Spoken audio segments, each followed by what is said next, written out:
wait a minute, are you in the 1% or the I don't 2%? know.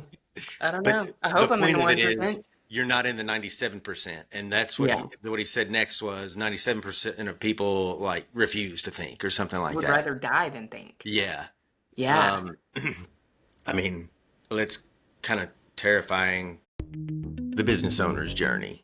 I'm Nick Berry, and I've got real business owners telling their real stories, sharing their real lessons and strategies so you don't have to figure it all out on your own. So, this episode is going to be a little bit different, but before I get into that, I have a couple of things to share. First of all, if you have not seen the Matt Goebel episode that I released earlier this week, I highly, highly, highly recommend it. Matt is a fantastic guest. He's just a really good entrepreneur. He speaks to the journey and the lessons and the thought processes behind like everything that he shared. It is as informative of an episode for a business owner, for a founder, as any that I've done.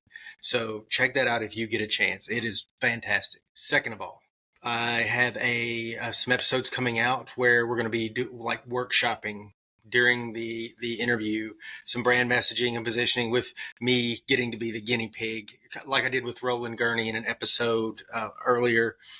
I really like doing that. It lets my guests put their skills on display, and I don't mind being the guinea pig. Third thing, thank you very much for the support. Thank you for the reviews. Thank you for subscribing. Thank you for sharing. Thank you for the feedback. If you find value in the episodes, please, I ask that you continue to do those things. If you have feedback on an episode, if you really like the particular guest or a topic or a format, if you like the workshop formats, send me a message and let me know. You can email me, nick@nickberry.info. You can message me on LinkedIn. You can send me a message on Instagram. Occasionally, I check those. Or you can just post it in the comments. But the more that I hear from you, the clearer I get on what to produce that's of value for you. So now for this episode. This one's different. So my wife Kelly has a podcast, which you may or may not know. It's called Life Intended, and her focus is on getting really clear on like what your purpose is, and then how do you work on becoming the best version of yourself. So she has guests on. She interviews them. She's a fantastic interview, but they discuss topics like rediscovering your purpose, coming out of burnout, or avoiding burnout, changing like your internal, your self-talk. There was an episode this week about instilling a growth mindset in your children. Last month, she did an episode where she talked through going through the first year after we lost her best friend to brain cancer. And that was really powerful. But it's all of the angles, all the things that you deal with in life. And I would describe it as like what the business owner's journey is for business. Her podcast, Life Intended, is for life. Not long ago, she interviewed me about my approach to leadership and personal growth, and it was received really well. And it was a lot of fun. So we decided to do another episode together. And this one is a little bit different, where we just said, we were having a conversation. We said, okay, let's go and let's each bring our top 3 lessons that we've learned from our guests on our podcast so far. So that's what we did. And I think it went fantastic. She's just so good at this kind of thing. She's so much better at it than I am. But I think we both brought our list of 3, and then we had a couple of bonus, and we got to discuss each of them, go back and forth a little bit. And it was great to be able to go back and kind of like retouch on some of the most powerful elements from these different guests and episodes. And it was a lot of fun. So I hope you enjoy it. Let me know what you think. Okay, so the question is, what are like 3 things that you've learned, or like 3 most interesting things from the podcast episodes that we've each done so far? So, Kelly, you want to go first? Yeah. Just one. Just one. Okay. So the first one is the episode I did with Dr. Margie Serrato. After I introduced her, she's a doctor. She's got a PhD. She just kind of went on like, it's hard sitting here listening to somebody talk about me and realize that they're talking about me, that those are the things I've done. Those are my accomplishments. And so, as somebody who throughout my life and career, I've had imposter syndrome, or Just felt like the way that I see myself is very different from the way that other people see me. And to know that this woman who's so accomplished and a doctor feels the same way, it was just kind of enlightening to me that she stopped to recognize that and talk about it a little bit. And so, a coach that I've worked with in the past has asked me, when I've had these issues or like thoughts about myself, to think about like, how does somebody else see me? If I have this situation where I'm in a room and I'm like, I this is what happened and I feel really like, I don't know, like I didn't live up to the expectation. He's like, would anybody else in the room right now say that about you?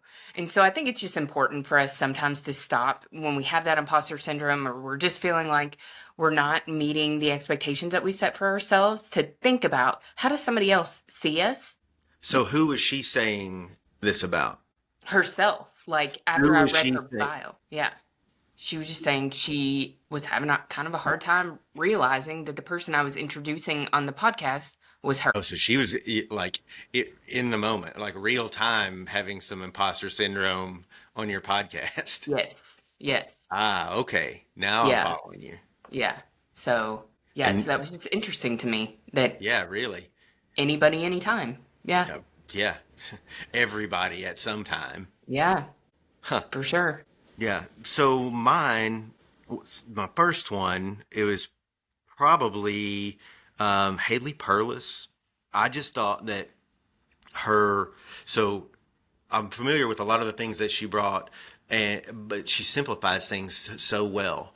And I really, really like the exercise that she said, have like the little reset tools, where she said, I have an image, I have a video, and I have a song that all, like, if I need to do a little reset to get myself back on track so my day goes the way that I want it to, then I can go on, call on one of these three things. And then she explained, like, well, the way that you determine what those things should be for you is go start with your three strengths, which she'd already talked about, like how to use those for yourself. Then pick three things that characterize you at your best. That's where she got her image, her video, and her song. And then, yeah, then you just come up with those simple tools, like the image, the video, and the song that you can use. And sometimes you can pull those up on your phone or whatever, or sometimes like you just go with in your mind, right? Hmm. But regardless, it's having something like a quick and simple cue that you can use, so you have an opportunity to do a reset and get things back on track if you don't feel the way that you would like to feel, or you feel like your mind's going in a direction that it doesn't need to go. I thought that was really cool. Yeah, me Okay, what's too. your? And I picked a theme song based on, Did you? yeah. Well, I'm working on it still. So like I'm doing the three strengths. I've Hmm. got the problem solver, a listener, and then humor, and like the imagery for each. I'm not getting anywhere with a song, but the images for the purposes of the exercise, like an image works just fine for me. Hmm. But I can use music for like other things. Yeah. Yeah. Yep. I like that too. Okay. Okay, My what's your next next one? Yeah, my next one was in my episode with Seglin Doyle, talking about burnout for business owners. And, part of her exercise when she works with a new client is to have them figure out what does their ideal day look like. And so, she's like, it's not your birthday, it's not a day on vacation. It's like, if every day were Groundhog Day for you, what would this look like? And she's gotten to the point where she's only working maybe 3 to 4 hours a day. So her day, like, she's got this down, but you can do it no matter what your day currently looks like, what you want it to look like. So anyway, it was an exercise that I kind of went through and was like, what would I want my ideal day to look like? And I realized, like 75% of what I want this like Groundhog Day ideal day to look like, I could do right now. I'm just not doing it, not doing the things that would make it be my ideal day. So that was kind of eye-opening to me, and trying to figure out, like, if this is what I want and I can go ahead and do it, like, why am I not doing the things to do that? So it's kind of been like some self-reflection. And I think a lot of people are probably in that same boat where you're not actually that far from your ideal day, especially the things that you have control over. And so what are the reasons that we're just not doing it? Hmm. So yeah, Yeah. that's kind of So been a that's thing. just hearing you say that is one of those that I'm like, oh, when I Hmm. listen to that, I'm going to be like, damn it. Hmm. But in a good way, right? Like that's because I probably 75%. I wouldn't have guessed 75%, but now that you say it, I wouldn't argue against it. Like it makes Hmm. sense. We Hmm. probably are that close. I probably am too. Yeah, Add there's that to the that. list. Yeah, really.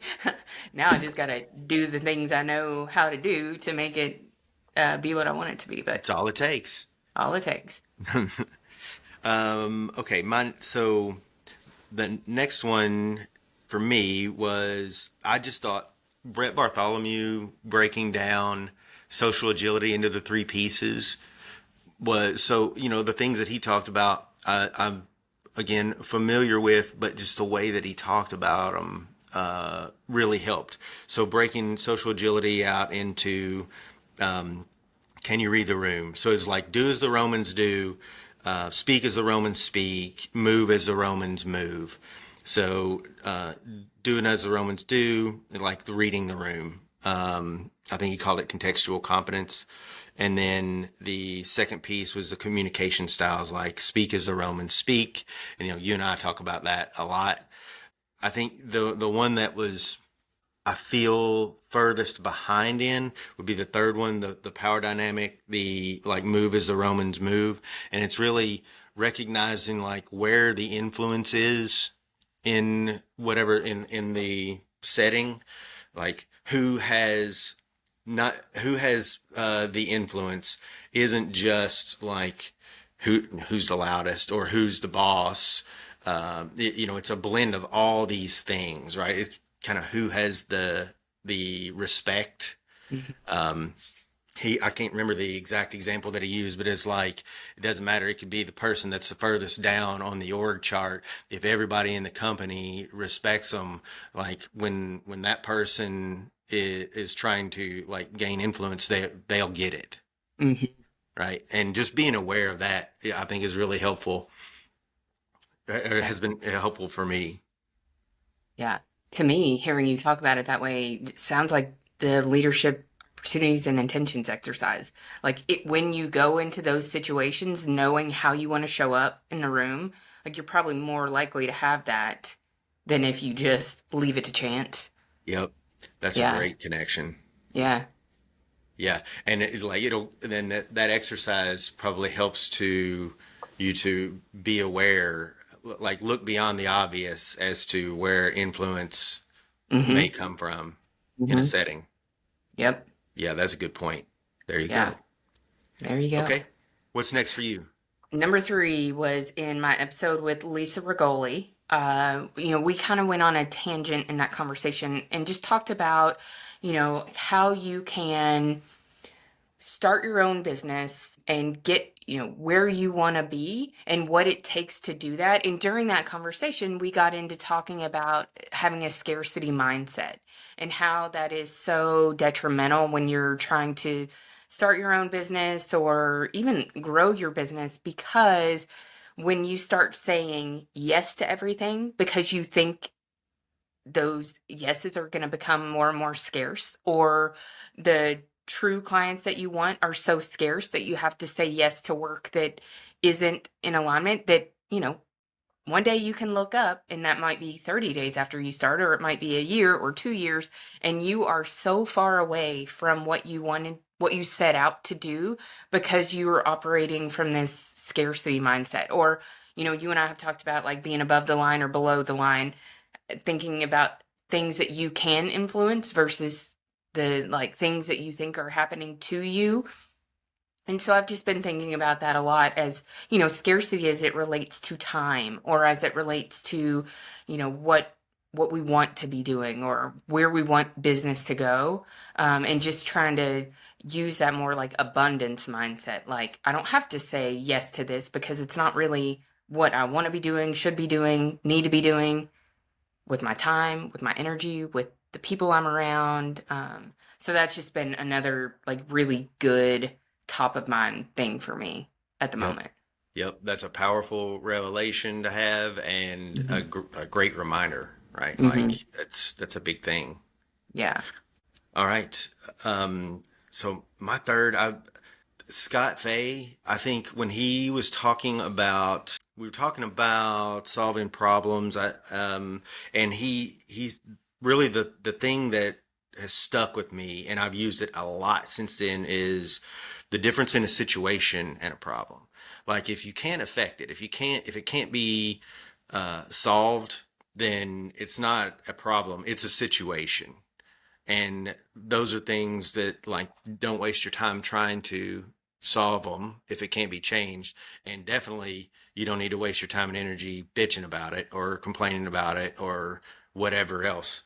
Like, move on down to where, like, where in this chain of things can I actually have an impact? What can be solved, and work there. And it just, you know, like everything that we deal with, whether it's business, life, or whatever, can be as complex as you want to let it feel. But when you're able to like chunk things down, it gets easier. And being able to chunk something down to a place where, for me, it helps a lot when I'm able to say like, oh, this isn't a problem. This is a situation. So like that chunk, I can almost disregard entirely, Hmm. right? Like I can't change it. I can factor it in, but I'm not going to Hmm. change it. So here is the part that I can change, that I need to like dive in and be a problem solver. Yeah.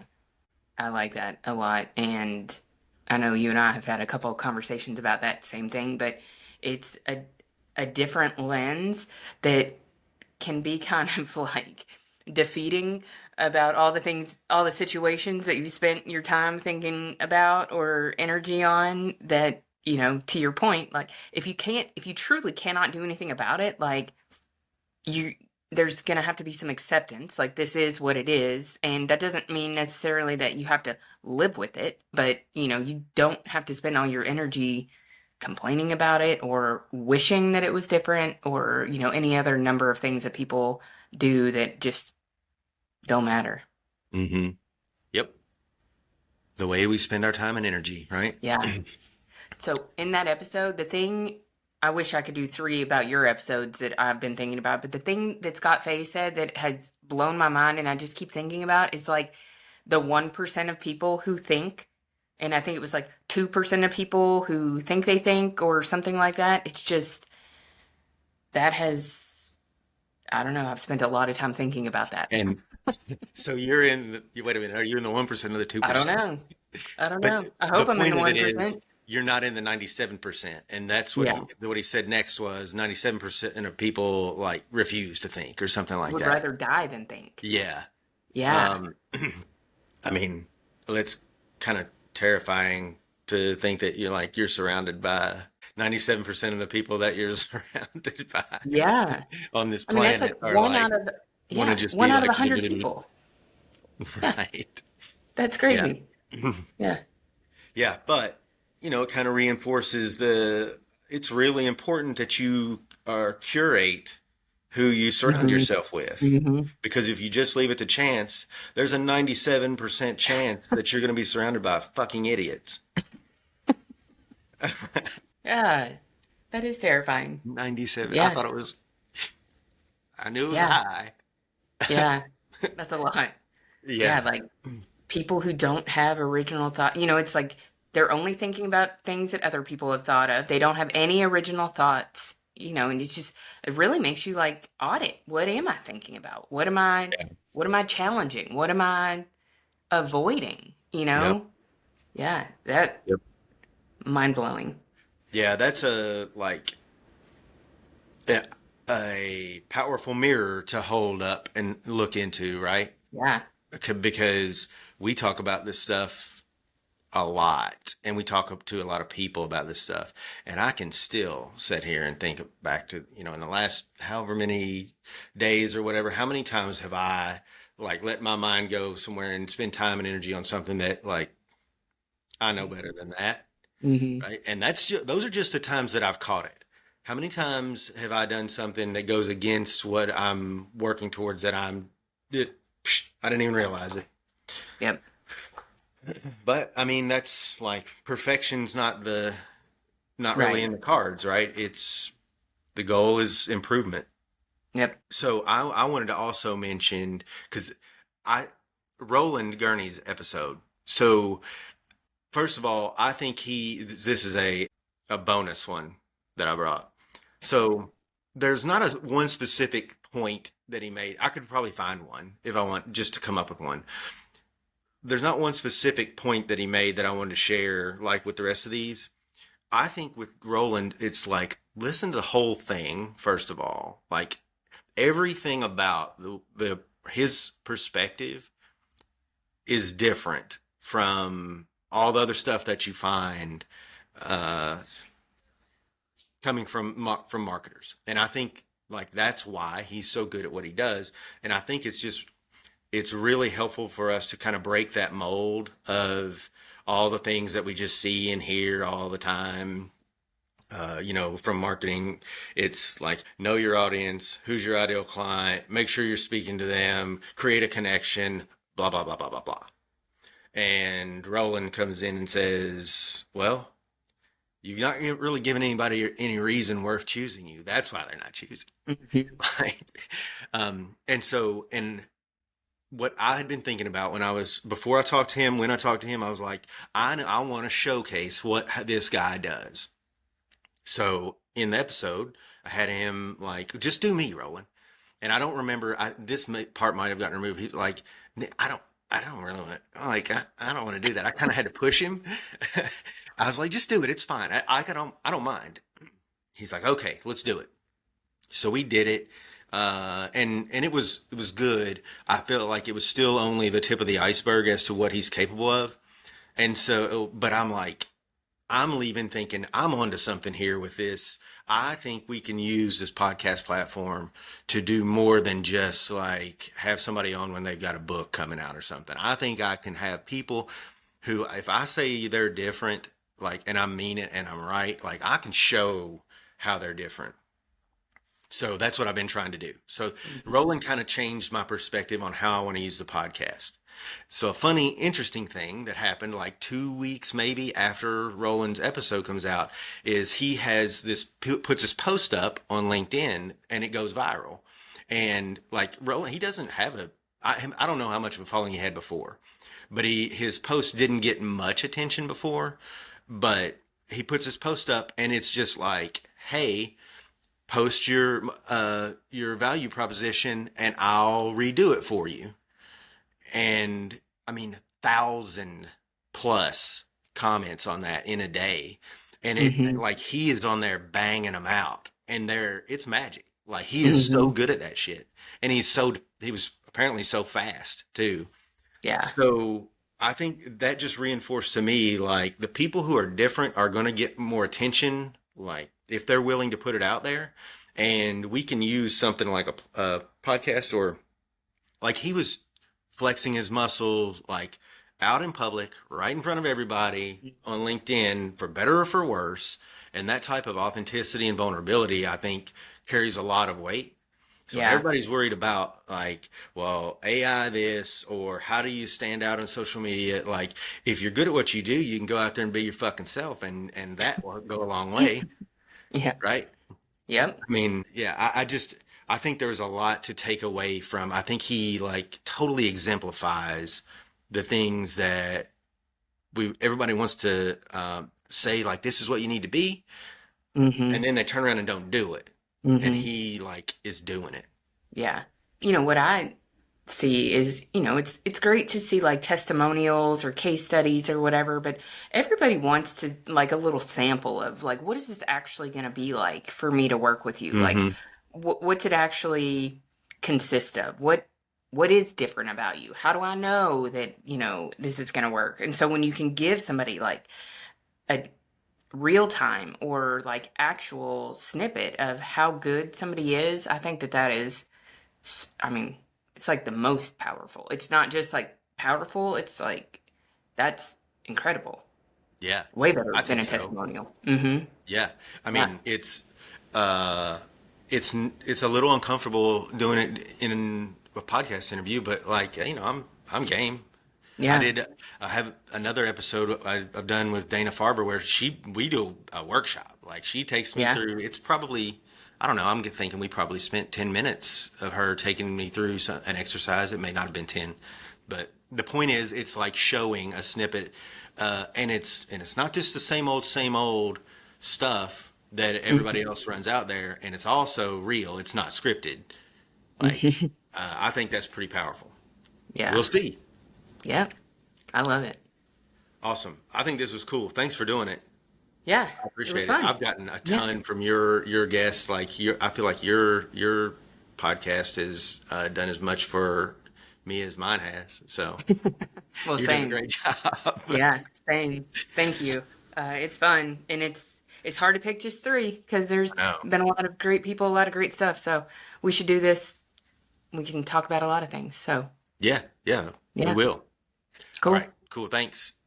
Thank you. Thank you so much for listening. If you found the show valuable, you can say thanks and show your support simply by taking a quick second to like, share, and comment on the show. You can also find more information about each of my guests, all of the resources from the show, and myself at nickberry.info/TBOJ.